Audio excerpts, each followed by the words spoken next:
Now we are going to talk about how organizations manage and respond to poor employee performance.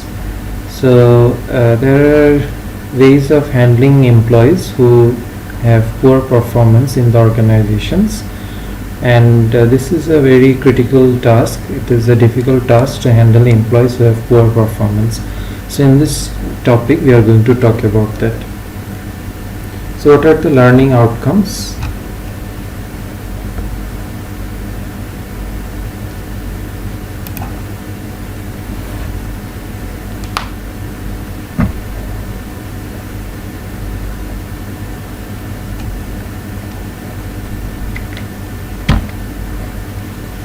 So we will be familiar with the discipline terminology, because dealing with poor performers is actually referring to the disciplinary process, and we will be able to understand how disciplinary processes work, which process is used in a specific situation, and how do we prepare the performance improvement plans. So first let us look at the terms which are related to employee performance. So performance can be grouped into two categories. One is task performance and the other one is contextual performance. So task performance means how do the employees do, how well do they do their formal duties. That means when someone is working in a specific role, how is that person doing the job in that particular role, his or her formal duties. And the contextual performance means performance related with the context. That means the extra job that the employee needs to do in a particular role.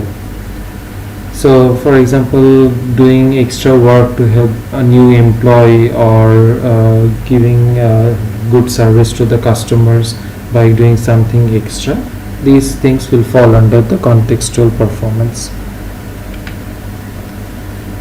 So organizational citizenship behavior is another important aspect of performance.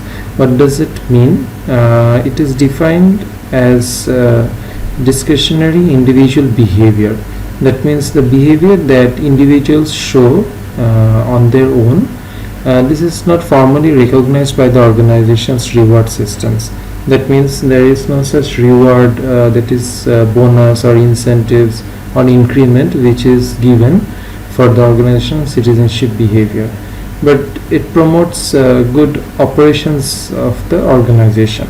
So when someone shows a good organizational citizenship behavior, that person is helping in the operational activities of the organization. So what does organizational citizenship behavior consist of? So just like we are all citizens of our country, that means when we are the citizens, we will behave in a certain way. We will show respect to the other citizens, and we will think about the well-being of the country and the people of the country. So in the same way, having this organizational citizenship behavior for the organization means that the person is thinking about the organization and trying to do good for the organization and for the co-workers. So what is emotional labor? It means that the emotions that employees show when they are doing their job effectively, and they are putting that emotions in the workplace. So this is called emotional labor. So organizations expect the employees to put in both physical labor and emotional labor. So suppose when a physician is showing concern for the patient, that is emotional labor. When the physician is coming to the hospital and attending the patient, that is the physical labor, and showing concern is the emotional labor. Then if a fast food cashier smiles and says have a good day, have a great day, that is also an example of emotional labor. So organizations are thinking about the performance of their employees, because if the employees perform better, then the organization's overall performance will improve, because the organization's performance depends on the performance of the employees in the organization. So organizations are thinking about how they can improve the performance of their employees, and one way of doing this is to communicate the goals with the employees when they are hired. So the organization needs to make it clear to the new people that what they are supposed to do, what their roles are, how they are supposed to work, and as a result what they will be expected to do in the organization. So if this is clear to the employees, then they can actually do the job properly, and as a result their performance will also be very good. That is what is expected. Then having periodic performance appraisals is another technique for maximizing the employee performance.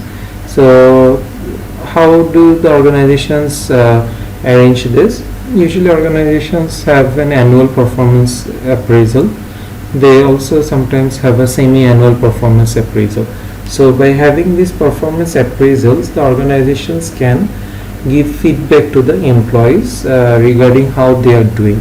And when the employees get the feedback from the supervisors, then they can understand that where they are doing good and in which area they are lagging behind. So as a result they can focus on the areas of improvement. And thirdly, the organization can allow its employees to participate in the formulation of the performance goals.